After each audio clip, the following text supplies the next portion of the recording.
ប៉ាម៉ាក់កូនសុំទោសអ្នកគុំអបទុកត្រូវដើរទៅអោយដល់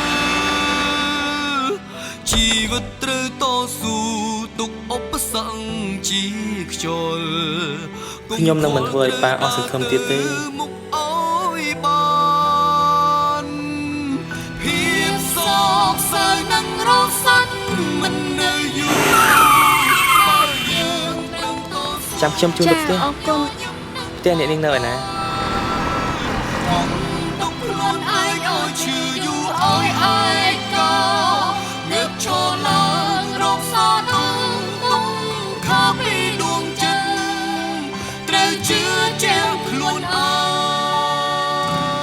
ប៉ាធ្លាប់ជាជើងឯកសៀករហស្សកម្ម